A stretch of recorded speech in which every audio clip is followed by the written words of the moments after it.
Matindi to. Shock sila, walang kawala, kakapasok lang, breaking news, kumilos na. Ayan, syempre itong balitang ating matutunghayan ngayon ay nagmula kay Pinas News Portal. At ito po ang inyong lingkod na si BT na magbibigay ng reaksyon at komento dito sa video na ating matutunghayan ngayon. At huwag na natin pagtagalin at sabay-sabay na nating panoorin ang laman ng video na hatid sa atin ni Pinas News Portal at bibigyan natin ng reaksyon ang balitang ito. Pasok! Bigyan natin ng opinion, reaction itong post ni Dr. Tony Liachon. Ayan, syempre bago natin simulan ng video ito, nais ko nga pala magbigay ng credits dito sa boses na madidinig natin ngayon at bibigyan ng reaksyon. Walang iba kundi si General Macanas. Syempre, huwag niyong kalimutang suportahan ang channel ni General Macanas. Mga katunay, pakibisita po yan at huwag niyong kalimutang mag-subscribe at mag-follow para maging updated po kayo sa mga vlogs, reactions at sa mga balita na hinahatid sa atin ni General Macanas. Ipagpatuloy natin. Ayan po yung the General's viewpoint ng mga katunay. Sabi niya, PBBM, Veto, MAIP, AIX, TUPAD, and the 243 billion unprogrammed appropriations, the sources of the corrupt pork barrel, or face Supreme Court again. Tama na, busog na. So, kaso sa Supreme Court. Kahapon, may narinig akong pahayag ni Congressman Edgar Erese. Kini-question niya yung sobrang bilis na pag-ratify ng budget sa Kamara. In 2 minutes, tapos na. Hindi nila pinagsalita ang minority. Then according to Congressman Edgar Erese, hindi nila sininod ang rules. Kasi ang ruling dapat yung mga boboto ng no, ipaliwanag nila bakit no. Kaya nabanggit ni Congressman Edgar Erese na posible magsasampa siya ng kaso sa Supreme Court. So ang nangyayari dito, yung minority parang hindi nakakaporma. Parang ito yung sa palabas ng Batang Quiapo, 'di ba? Kung maaalala nyo mga katunay, 'di ba si Albert Martinez siya yung vice mayor. 'Di ba? Tapos may majority, minority. Yung minority, yun yung mga konsihal ni Coco Martin. Tapos yung majority, yun yung mga kakampi ng mga girero, 'di ba? Yung ginagampanan ni Albert Martinez. So parang hindi nila binibigyan ng boses o side comment yung mga minority. Yung mga kung mayroon silang gustong kontra, 'di ba, doon sa nangyayari. No, parang ito yung nangyayari dito, parang ginaya nga ng Batang Quiapo sa nangyayari ngayon, no. Oh, walang nagkaiba. No, dito kasi, 'di ba, dapat talaga yung minority nagsasalita, 'di ba? Dapat binibigyan nila ng daan 'yan. Kung hindi, o hindi sila bumoto, 'di ba? Ang problema kasi parang sila na yung nagdidesisyon. Diyan yung majority. Kumbaga, parang kung ano yung napag-usapan, eto na. Wala ka ng side comment. Huwag ka nang magsalita, eto na 'yun, 'di ba? Parang wala na kayong karapatan dahil mas panalo kami ngayon. 'Di ba? Alam naman natin diyan sa, nako, ewan ko ba diyan sa camera. So ito ulit, si Dr. Tony Liachon. I think kasama si Dr. Tony Liachon na nagkaso sa administrasyon tungkol sa PhilHealth, yung 60 billion. So ito, hindi na sila natuto, grabe, nandyan pa rin ang mga sources ng corruption. Lalo na yung unprogrammed funds na yan. Ang mga minority congressmen gusto nilang tanggalin ang unprogrammed. Kailang minadali ng Kamara na i-approve. So, wala, talagang brinaso. Wala eh. Wala naman tayong magagawa. Siyempre, hawak nila ang bola ngayon eh. Kumbaga, hawak nila ang timon. Sila ang nagko-control sa panahon ngayon. 'Di ba? Kasi talagang sa totoo lang, kahit na anong gawin natin o kahit anong gawin ng mga tapat na tagapaglingkod natin, na kontrahin kung ano yung nangyayari ngayon, parang parang napakahina kasi. 'Di ba? Kasi kung tutuusin, wala tayong laban kasi sila yung mga nasa posisyon. Nasa kanila yung pagkakataon. 'Di ba? Alam naman natin kung sino yung pinakapader nila. 'Di ba? Syempre, kaya malalaki ang ulo niya, kaya talagang malalakas ang loob niyan. 'Di ba? Kaya sinasabi ko nga dito 3 taon na lang naman. Kumbaga magtiis na lang naman tayo mga katunay. Pwera na lang kapag sa 2028 magkaroon ng magic, talagang napakasaklap nun. Pero yun ang wag natin hayaan. Kaya nga mga katunay, yan ang sinasabi ko sa inyo Sana naman sa 2028 maging matalas na ang pag-iisip natin, maging maingat na tayo sa mga gagawin natin, lalong-lalo na sa pagboto natin. Alamin muna natin kung yung taong iboboto ba natin, karapat dapat talaga at may maitutulong sa atin. Hindi yung sunod-sunuran lang. Gaya nito is 2026 na. 'Di ba? 2 taon na lang, 2028 na. Konting padyak na lang, darating na tayo dyan. 'Di ba? Kaya sana maging matalino naman tayo para wala tayong pagsisihan bandang huli.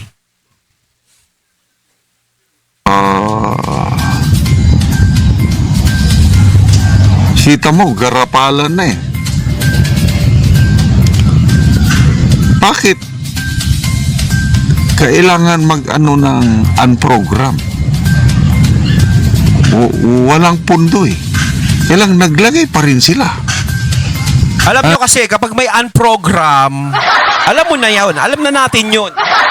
Di ba? Alam na natin yun. Huwag na tayong magtaka. Masakit isipin. Di ba? Pero ganyan talaga ang buhay sa ngayon.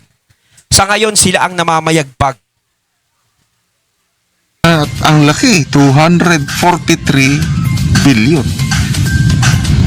Tapos, ano pa, si Senator Marcoleta, he voted no doon sa ratification ng budget sa Senado. Binawasan nila ang pondo para sa flagship programs ng gobyerno. For example, yung North-South Railway at saka Metro Manila Subway. Napaka-importanting mga projects Kalang nabawasan ng halos 143 billion at dinala kung saan-saan. Baka dito na yung mga ayuda. So, nakakadismaya po na itong budget, sana ang focus ng budget is paano ma-spur ang economy para ang kapakanan ng nasa laylayan is uunlad tayo. Kailang hindi Tingnan mo. Maip, AX, tupad.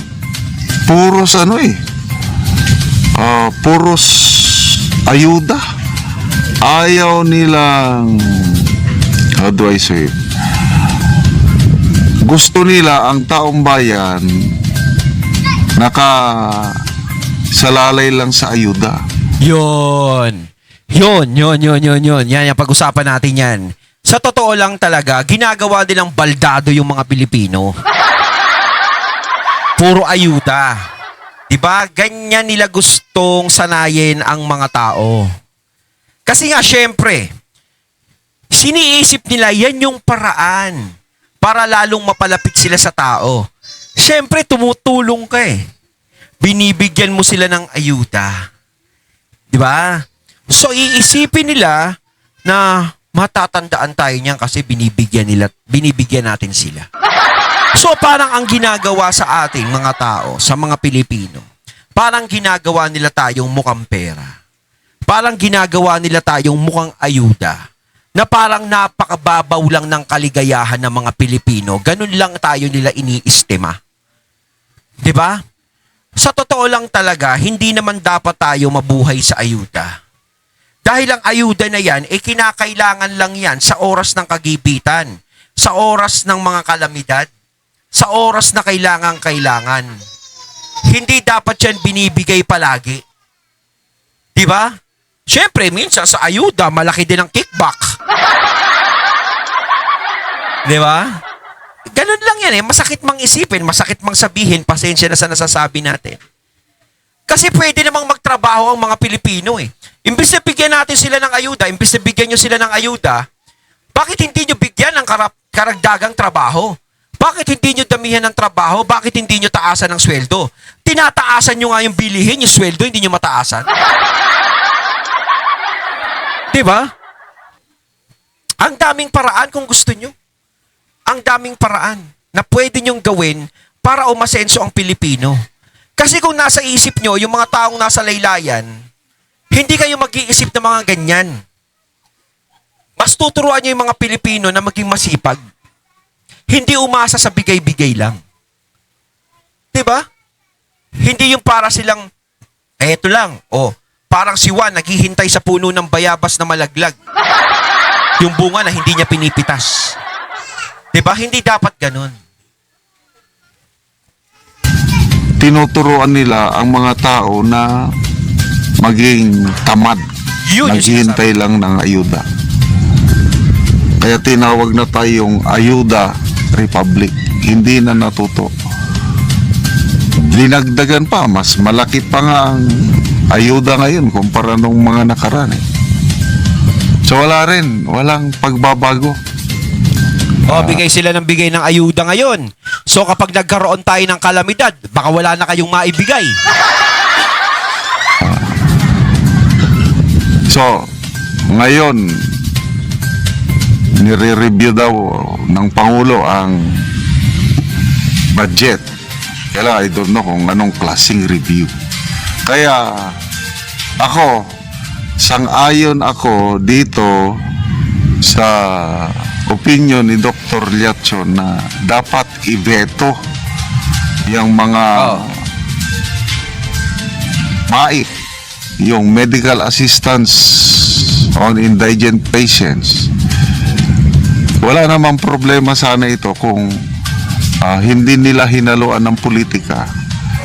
Kasi ang isang indigent patient kailangan pang pupunta doon sa opisina ng congressman para kumuha ng guarantee letter para matulungan siya. So, parang pinapakita ng mga kongresista na kanilang pera yun, which is wrong. Dapat tularan nila panahon ni PRRD. Yes. Walang mga guarantee letter ng politiko. Pag na-hospital ang isang pobreng kababayan natin, punta lang siya sa malasakit center office about hospital, interview him. Yes. Pag pasado sa interview na talagang walang-wala, nandun na, tutulungan na. Sa totoo lang talaga, ako saksing buhay ako dyan sa malasakit center na yan. Ilang beses ako dyan napalapit sa malasakit center at malaki talaga na itulong yan sa ospital. Ang mga sulat-sulat sa mga So, binago na nila. Kailangan may sulat pa, parang gano'n. Ano ba yan? Yung parang kailangan ipaalam pa sa kanila tapos may guarantee letter sila na, sige, inaano namin yan, sagot namin yan. Parang parang bida, gano'n. Bida ang saya. Masyado naman tayong pabida pag gano'n. Hindi naman katulad, dapat ginawa nyo lang parang malasakit center lang kapag pumunta doon, ganito, ganyan, ganyan. Diba? Parang naman kasi, parang pamumuliti ka, parang, kuwari, parang ganun ba yun? Nag-guarantee letter ako, parang ako si ganto. Ginagarantiyan ko yan, ganto, ganyan, ganyan. Ako nang bahala, parang ganun. Di bida ako niyan. Para naman politika yun. Grabe, Ay, nako. Pinapalabas itong mga kongresista na kanila ang pera. Which is Anong kanila pera? Wala naman silang pera. Sa totoo lang talaga, yung mga yan, lahat naman ng talaga ng taong gobyerno, Lahat naman ng mga nakaupo, wala namang pera yan. Diba? Wala namang pera talaga yan. Kung may pera yan, yung pera lang nila sa sarili nila. Pero kung tutuusin, yung mga bilyon-bilyon, milyon, walang pera yan, ang ganun. Diba? Oo. Oo. Diyos ko naman, di ba? Eh, kita nyo naman yung iba. Bago sa politika. O, kita nyo naman. Naka-t-shirt lang, tsaka naka-pantalon. O, pag medyo matagal-tagal na, naka-Amerikana na.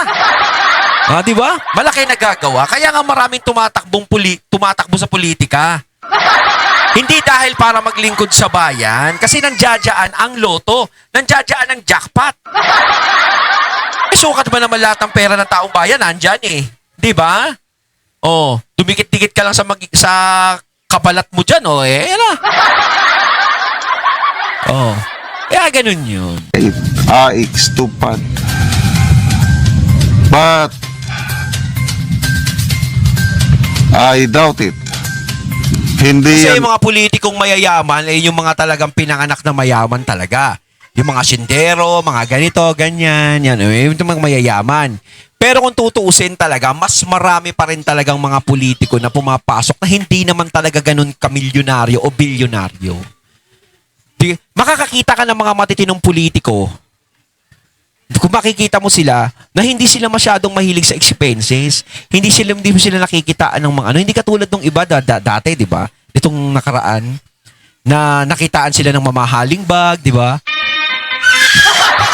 Yung mga ibang mga politiko. Pero yung mga tapat maglingkod, yung talagang tao ang tinitignan nila, hindi mo makikita sila ng mga mamahalin. Ibebeto ng Pangulo kasi, I don't know, parang wala siyang sariling diskarte kung anong gusto ng mga kongresista. Yun na lang gusto niya. Sumusunod na lang. Yan ang problema kay kay BBM eh. Wala siyang sariling pangil. Kumbaga wala siyang sariling desisyon. Kaya yun yung napupunta sa kanya ng mga tao.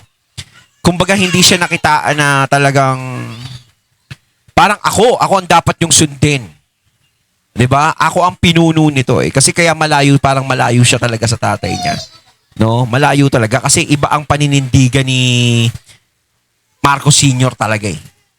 Talagang siya talaga yung sinusunod, hindi siya yung sumusunod. 'Di ba? Yung last year na ng budget, alam niya nang may mga red flags. Wala pa rin, pinirmahan pa rin niya. Ilan lang bineto niya, 28.9 billion. Napakaliit. Kaya nga ganyan eh, parang sinasamantala ng mga taong nasa paligid niya eh. Ganon. Kaya tuwan-tuwa sila, kaya sarap na sarap sila. Kasi ganyan nga yung nangyayari.